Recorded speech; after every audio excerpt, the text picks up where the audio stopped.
दर्पणपुर नाम का एक गांव था। इस गांव में लोग मिट्टी के घरों में रहा करते थे। गांव के लोग बहुत ही खुशहाल जीवन बिता रहे थे। इसी गांव में एक महेश नाम का युवक रहता था। महेश अपनी पत्नी के साथ आम के बागान में फल जमा कर रहा था। अरे शिवानी, आम की पैदावार बहुत अच्छी हुई है। हाँ, बिल्कुल सही कह रहे हैं। इस साल बागान में फलों की पैदावार बहुत अच्छी हुई है और साथ ही साथ खेतों की फसल भी बहुत अच्छी हुई है। हाँ, इस साल धन पर्याप्त होगा हमारे पास। और यदि कहीं दिक्कत आई तो आप घर बनाने का जो काम करते हैं उससे ठीक हो जाएगी। हाँ, सही कहती हो। अच्छा, चलो अब मैं इन्हें बाजार में बेच आता हूँ। अब शाम को घर पर भेंट होगी। जी, मैं भी तब तक घर के सारे काम निपटा देती हूँ। महेश फलों की टोकरी लेकर बाजार की ओर निकल पड़ा। महेश जैसे ही अपनी दुकान में आकर बैठता है, वहाँ प्रधान और कुछ लोग उससे फल खरीदने आते हैं। अरे भाई महेश, लगता है कि इस बार बागान में फल बहुत बढ़िया हुए हैं, क्यों? हाँ प्रधान जी, बिल्कुल सही कह रहे हैं। मैं और शिवानी आज इसी विषय पर चर्चा कर रहे थे। फलों की बात बहुत कर ली महेश, मुझे तुमसे कुछ जरूरी बात करनी है। क्या बात है प्रधान जी? दरअसल बात यह है कि गांव की मिट्टी के घर काफी पुराने हो चुके हैं और हम सोच रहे थे कि अब से हमें पक्के मकान बना लेने चाहिए जो ज्यादा समय तक टिके रहेंगे। हाँ, आप सही कह रहे हैं। मैं भी कुछ दिनों से अपने मकान को पक्का मकान बनाने की सोच रहा था, लेकिन बड़ी दिक्कत यह है कि गांव का हर व्यक्ति इतने पैसे कहां से लाएगा। हाँ, और इसी वजह से मैंने ठेकेदार से बात करने की सोची है। आज दुकान बंद करने के बाद तुम मेरे साथ ठेकेदार के यहाँ चलना। जैसा आप कहें प्रधान जी। प्रधान अपनी बात कह के वहाँ से चला जाता है और महेश प्रधान के साथ ठेकेदार के घर पर आ गया था। क्या बात है प्रधान और महेश, कैसे आना हुआ आज? वो एक जरूरी काम था ठेकेदार, तो तुमसे पूछने आ गए। और महेश को भी मैं इसी वजह से अपने साथ लेकर आया हूँ। तो बताओ क्या काम है? जी ठेकेदार जी, मैं बताता हूँ। हम सोच रहे थे कि लोगों के मिट्टी के घर पुराने हो गए हैं, तो अब हम सब घरों को नए सिरे से पक्के घरों में बदल दें। अच्छा, तो ये बात है। लेकिन गांव में एक घर तो है नहीं, कई घर हैं, तो इतने पैसे कहां से लाओगे? इसी कारण तो आपके पास आए थे। हाँ, आप अभी हमारी मदद कर देते तो सारे गांव वाले आपको धीरे धीरे पैसे लौटा देते। मजाक है क्या? मैं ऐसी कोई मदद नहीं करने वाला। पैसे लेकर आओ, फिर बात करेंगे इसके आगे। मुझे बाहर से लोग भी बुलाने होंगे और घर बनाने की चीजों के मोल भी चुकाने होंगे। ठेकेदार जी, लोग तो हमें गांव में ही मिल जाएंगे और कुछ पैसे जोड़ घटाकर दे भी देंगे। आप कृपया एक बार और सोच लीजिए और मदद कर दीजिए हमारी। बस भी करो, तुमसे प्यार से बात करने की कोशिश कर रहा हूँ, इसी वजह से इतनी बात बढ़ रही है। मैं नहीं करता। पैसे लाओगे तब काम होगा, वरना नहीं। अब जाओ। एक बार सोच तो लीजिए ठेकेदार जी, कोई तो मार्ग होगा। लोग त्रस्त हो जाएंगे आने वाली बारिश से, हमें उनकी कुछ तो मदद करनी होगी ना। हाँ, सही कह रहे हो कि लोग त्रस्त हो जाएंगे, और अगर उन्हें इतनी ही दिक्कत है तो सबसे कहो कि अपने पास से मुझे एक एक बीघा जमीन मुझे दे दे। क्या कहते हो? महेश, चलो चलते हैं। मुझे अंदेशा था कि ऐसा ही जवाब मिलेगा, पर मैंने फिर भी कोशिश करने की सोची और तुम्हें भी ये सब देखना पड़ गया। पर प्रधान जी। प्रधान महेश को इशारा करता है और महेश अपने शब्दों को पीस कर पी जाता है। ठेकेदार की बात सुनकर महेश निराश होकर अपने घर लौट आता है। शिवानी उसके चेहरे पर ये निराशा देखकर उससे पूछती है, अरे जी, क्या हुआ? आखिर बात क्या है? कुछ नहीं शिवानी, बस ये ठेकेदार की बात सुनकर मुझे बहुत दुख हुआ। ऐसा क्या कह दिया उन्होंने? ठेकेदार से गांव वालों की मदद करने के लिए कहा तो उन्होंने खरी खोटी सुनाकर लौटा दिया। अब तो बरसात का महीना भी आ रहा है और लोगों के घर पुराने हो चुके हैं। पता नहीं अब क्या होगा। आपका मन बहुत ही कोमल है। आप सब गांव वालों के लिए इतना सोच रहे हैं। भगवान करे कि आपको इस परिस्थिति को पार करने की शक्ति मिले। काश मैं कुछ कर पाता अपने गांव के लिए। अब सो भी जाइए, मार्ग के बारे में कल सोचिएगा। ठीक है शिवानी, अब और कर भी क्या सकते हैं। महेश सो जाता है और उसे एक सपना आता है। सपने में महेश एक आम के पेड़ के पास आम उठाता है और उस आम को खोलकर देखता है कि उसमें एक कांच का बीज है। कांच का बीज वो जमीन में गाड़ देता है और वहाँ पर एक पेड़ उगाता है जिसमें कांच लटके थे, मानो उस पेड़ पर कांच फलों की तरह उगाए हो। सुबह हो गई और महेश उठते ही शिवानी को जगाने लगा। शिवानी उठो, शिवानी। क्या बात है जी, ऐसी क्या आपदा आन पड़ी है सुबह सुबह? अरे कोई आपदा नहीं, मुझे बस एक सपना आया था और उस सपने में मैंने देखा कि आम की गुठलियों की जगह एक कांच का बीज है और उससे ऐसे पेड़ तैयार हो रहे हैं जिसमें कांच लटके हैं।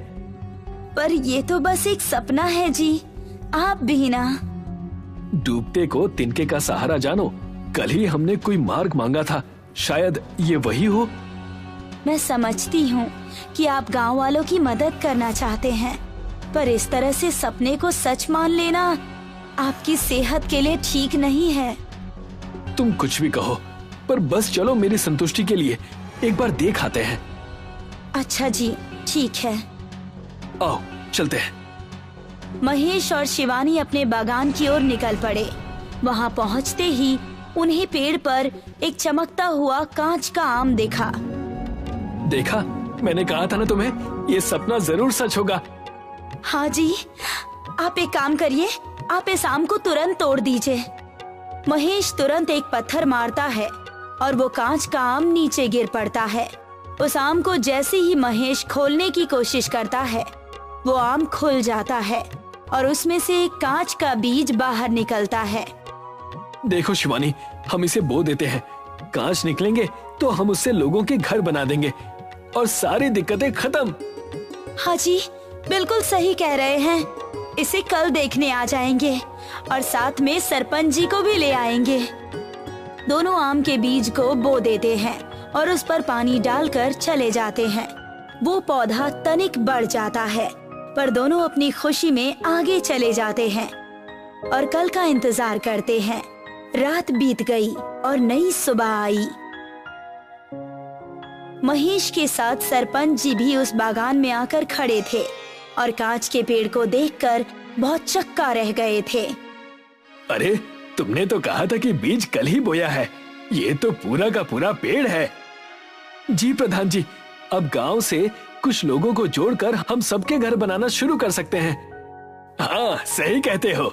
अब हमें ठेकेदार के पास भीख मांगने की जरूरत नहीं है। तो क्या कहते हैं प्रधान जी, आज से ही शुभारंभ कर दें? हाँ, शुभ काम में देरी कैसी। महेश ने घर बनाना शुरू कर दिया और अब एक हफ्ता बीत चुका था, जिसमें महेश ने अपना और प्रधान का कांच का घर बना दिया था। महेश और प्रधान महेश के नए घर में बैठे थे, तभी वहाँ ठेकेदार आता है। और भाई महेश, क्या हाल चाल है? मेरे हाल चाल तो बहुत ही अच्छे हैं, आप बताइए ठेकेदार जी। मैं भी ठीक हूँ, बस देखने आया था कि गांव में जो बात चल रही है उसमें कितनी सच्चाई है। तो पता चल गया? हाँ भाई, तुम्हारा घर तो बहुत ही सुंदर बना है। वैसे महेश, बोलिए। एक सुझाव लेकर आया था मैं। तुम्हारे पास जो पेड़ है कांच का, वो तुम मुझे बेच दो। बहुत पैसे दूंगा तुम्हें। इतने पैसे तुम्हें गांव के घर बनाने के बाद भी नहीं मिलेंगे। अच्छा, माफ कीजिएगा ठेकेदार जी, लेकिन मैं इससे गांव वालों के घर बनाऊंगा और मुझे ये नहीं बेचना। क्या तुम ये कैसी मूर्खता भरी बातें कर रहे हो? ठेकेदार जी क्षमा कीजिएगा, पर मैं आपकी तरह इस वरदान को गांव के लिए श्राप बनने नहीं दे सकता। अगर उनके पास ज्यादा पैसे आने के साधन होते या उनके पास पैसा होता तो मैं उस दिन आपसे विनती ही क्यों करता। थोड़ा ठंडे दिमाग से सोचो महेश। चलो, कांच का पेड़ बेचना नहीं चाहते तो मेरे साथ मिलकर काम करो, इससे हमें काफी पैसे मिलेंगे। तुम्हें क्या लगता है, गांव वालों को अगर सब कुछ मुफ्त में मिल जाएगा तो क्या वो आगे काम करने की चाह रखेंगे? तुम ही समझाओ प्रधान कुछ इसे। चुपचाप क्यों बैठे हो? मैं चुपचाप इसलिए बैठा हूँ क्योंकि मैं तुम्हें इस तरह से हड़बड़ाहट में देखकर काफी चकित हूँ। तुम्हारे तो मानो प्राण ही निकल रहे हैं इस गांव को बढ़ता देखकर, और ये देखकर कि कोई इस गांव की मदद कर रहा है। हाँ प्रधान जी, सही कह रहे हैं आप। पहले तो आप हमारी मदद करने आए नहीं ठेकेदार जी, और जब हमारे पास दूसरे साधन आ गए हैं तो आप हमारी मदद करने की जगह उल्टा भड़काने आ गए हैं। शे, तुम लोग कभी नहीं समझने वाले, जो समझ में आए वो करो। ये कहकर ठेकेदार वहाँ से गुस्से से चला गया और प्रधान फिर से महेश से कहने लगा, महेश ध्यान रखना, ये ठेकेदार कुछ भी कर सकता है अपने जलन में आकर। जैसा आप कहें प्रधान जी, अब हम वैसे भी कांच के घर बनाना शुरू करेंगे और हमारा इनसे ताल्लुक कम ही रहेगा। देखते ही देखते 1 महीना बीत गया। सारे कांच के घर बन चुके थे और कांच का पेड़ फायदेमंद साबित हुआ, जिस वजह से गांव के लोग आज उसके पास नारियल फोड़कर उसका पूजन करने के लिए खड़े थे। जय हो इस पेड़ की। गांव में बरसात से पहले सबके घर नए तरीके से बन गए। इससे बढ़िया और क्या हो सकता है। हाँ, इस पेड़ ने हमारी बहुत मदद की है। ये सही कह रहे हो, इस पेड़ की हम पर बहुत ही कृपा है। पर ये भी जानो कि सिर्फ वरदान से ही कुछ नहीं होता, वो वरदान किस व्यक्ति के हाथ में है ये भी बहुत मायने रखता है। इसीलिए तुम्हारा भी हम पर उपकार है महेश। आखिर तुमने अपना वरदान हम सब में बांटा जो है। तभी वहाँ ठेकेदार 2 गुंडों के साथ आ गया, जिसके पास कुल्हाड़ियाँ थी। क्या कहना चाहते हो प्रधान कि अगर वो वरदान मेरे हाथ लगता तो मैं इसे श्राप बना देता? मैंने आपका नाम तो नहीं लिया, पर आपने अभी अभी जो खुद का परिचय दिया है वो कुछ गलत नहीं है। ये कुल्हाड़ी लेकर इन 2 लफंगों के साथ आप यहाँ क्या कर रहे हैं? बहुत बोलता है, आप कहें तो उड़ा दो ठेकेदार जी। अरे नहीं नहीं भैया, हम तो बस यहाँ इस पेड़ को काटने आए थे, और अगर कोई बीच में ना आए तो हाथापाई नहीं होगी। जैसा आप कहें ठेकेदार जी। ठेकेदार और गुंडे जोर से उस पेड़ पर कुल्हाड़ी मारने लगे और बाकी सब डर कर पीछे हट गए। अचानक चारों तरफ से कांच की दीवारों ने उन्हें कैद कर लिया। बचाओ बचाओ! अरे ये कांच की दीवारों पर हाथ पीट पीट कर क्या कर रहे हैं ठेकेदार जी? पता नहीं भैया, पर आनंद बड़ा आ रहा है। इसी तरह कांच के पेड़ ने फिर से एक बार गांव को बचा लिया और सब ठहाके लगाकर खुशी खुशी अपने कांच के घरों में रहने लगे। ये कहानी है उत्तराखंड के बिल्लू की। बिल्लू अपनी पत्नी रूपा के साथ शहर के छोटे कमरे में रहता था। वैसे तो बिल्लू बर्तन की दुकान पर काम किया करता था और बिल्लू की पत्नी रूपा ब्यूटी पार्लर में काम करके अपना घर चलाया करती थी। एक दिन बिल्लू पर उसके साथीदारों ने बर्तन की चोरी का इल्जाम लगा दिया। बिल्लू बेकसूर था, फिर भी उसकी बात किसी ने नहीं सुनी। बिल्लू, तुम पर तुम्हारे साथीदारों ने ये आरोप लगाया है कि तुम हमारे दुकान से बर्तन चुराकर बाहर बेचते हो। मैंने कोई चोरी नहीं की है, ये सब मुझ पर झूठा इल्जाम लगा रहे हैं। मालकिन, मैंने देखा था रात को बिल्लू सारे बर्तन लेकर एक गाड़ी में रख रहा था। अब मुझे कुछ नहीं सुनना, तुम्हें नौकरी से तुरंत ही निकाला जाता है। ये तो हमारे दयालु होने की वजह से तुम पर मुकदमा नहीं कर रही हूँ। उस वक्त बिल्लू की बात किसी ने नहीं सुनी और बिल्लू वहाँ से गुमसुम होकर अपने घर चला गया और घर जाकर सारी बातें रूपा से कही। लेकिन उन्होंने आपको नौकरी से क्यों निकाला? आप वहाँ इतने सालों से काम कर रहे थे। मेरे ईमानदार और सरल होने की वजह से मेरे साथ काम करने वाले सभी मुझसे जलते थे। वो अपने मन की मनमानी नहीं कर पाते थे। अब हमें हमारे उत्तराखंड गांव जाना होगा, वहीं जाकर कुछ उपाय मिल पाएगा।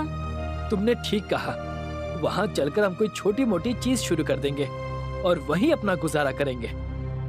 बिल्लू और रूपा दोनों ही अपने उत्तराखंड के छोटे से गांव में चले गए, जहाँ ना तो उनके घर का कोई ठिकाना था, ना ही किसी कारोबार का। गांव जाते ही सबसे पहले उन्होंने अपने गांव के सबसे पुराने पवित्र मंदिर में दर्शन किए। बचपन में इस मंदिर में अपनी माँ के साथ आया करता था। तब से ये मंदिर वैसा का वैसा ही पवित्र है। लोगों का मानना है कि यहाँ जो भी इच्छा मांगो वो पूरी होती है। ये तो बड़ी अच्छी बात है। भगवान करे हमारे सारे दुख खत्म हो जाए। बिल्लू और रूपा मंदिर में प्रार्थना करके बाहर जा ही रहे थे कि बिल्लू की नजर मंदिर के कोने में रखे एक शीशे पर पड़ी, जो हल्की सी रात को चमक रही थी। रूपा, वो देखो, मंदिर के उस कोने में शीशा रखा हुआ है और वो चमक भी रहा है।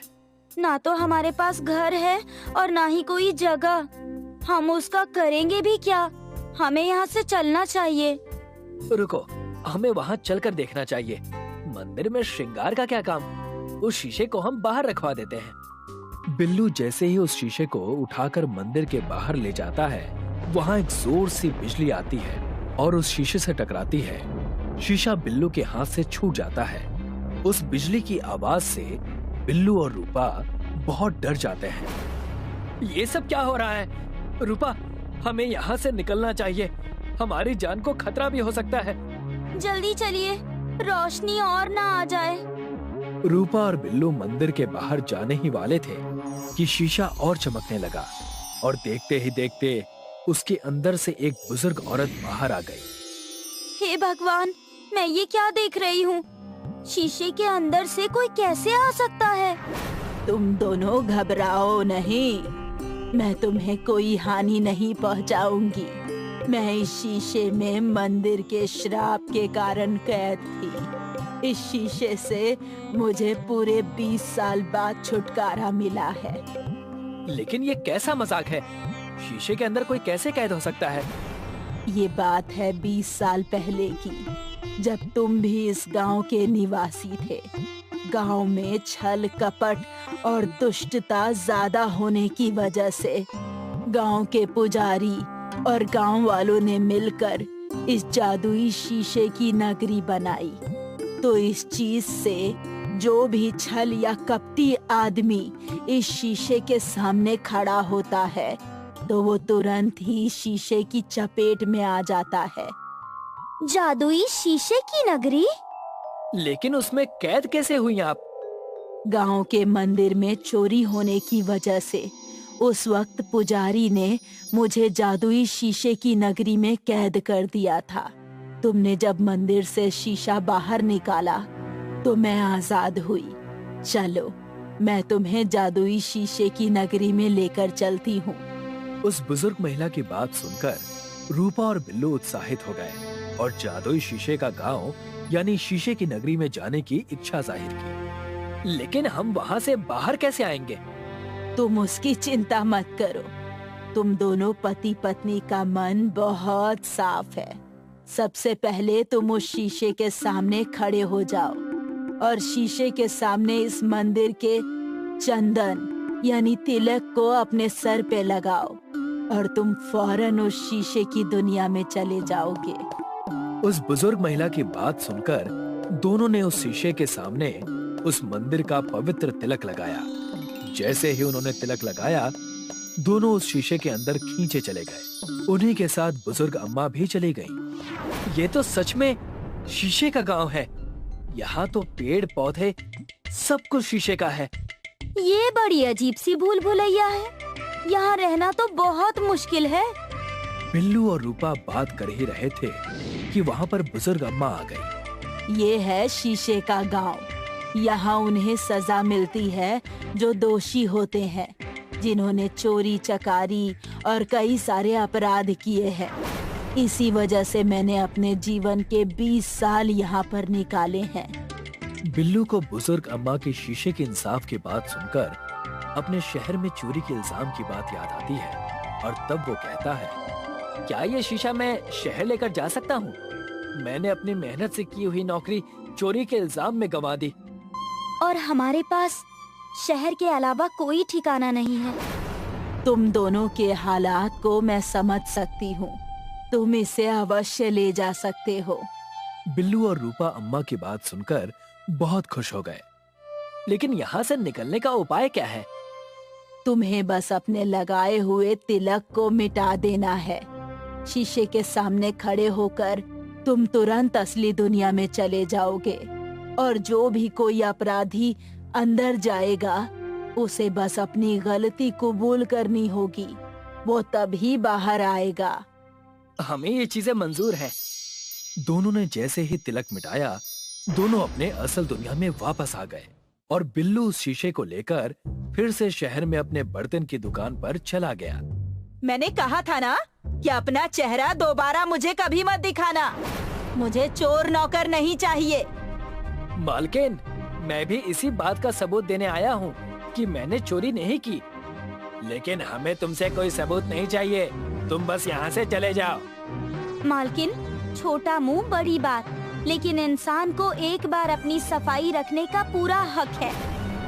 हाँ हाँ ठीक है, पर ये सब जल्दी करो। बिल्लू अपने साथीदारों को शीशे के सामने खड़ा कर देता है। वो झिझकते हुए वहाँ पर खड़े हो जाते हैं। लेकिन इस शीशे के सामने हमें क्यों खड़ा कर रहे हो? अरे भाई चलो तो, सिर्फ इतनी सी ही तो बात है। जैसे ही वो दोनों शीशे के सामने खड़े होते हैं, तुरंत ही उस शीशे के गांव में चले जाते हैं। अरे ये सब क्या हो गया?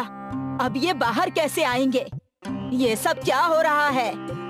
तब जाकर बिल्लू अपनी मालकिन को उस शीशे के न्याय और शीशे के गांव के बारे में बताता है। ये हम कहाँ आ गए? यहाँ तो चारों तरफ हम दोनों ही नजर आ रहे हैं। मेरा सर तो फटा जा रहा है। चारों तरफ शीशा देखकर हमें यहाँ से बाहर निकालो। हम अपनी गलती कबूल करते हैं और हम ऐसी गलती दोबारा नहीं करेंगे। जैसे ही शीशे के गांव में उन्होंने अपनी गलती स्वीकारी, दोनों तुरंत ही असल दुनिया में वापस आ गए। मालकिन, हमें हमारी गलती मंजूर है। हमने ही वो बर्तन चुराकर बिल्लू पर इल्जाम लगाया था। उस शीशे के गांव की सजा हमारे लिए काफी है। इन दोनों के बहकावे में आकर मैंने बहुत बड़ी गलती कर दी। मुझे माफ कर दो बिल्लू, और तुम कल से काम पर फिर से आ सकते हो। और तुम दोनों आइंदा मुझे इस दुकान के आसपास दिखाई मत देना। इसी तरह बिल्लू को शीशे और शीशे की दुनिया ने इंसाफ दिलाया। बिल्लू ने उस शीशे को लोगों के इंसाफ के लिए रखना शुरू कर दिया और बर्तन की दुकान पर फिर से काम करने लगा। दोनों पति पत्नी हंसी खुशी रहने लगे।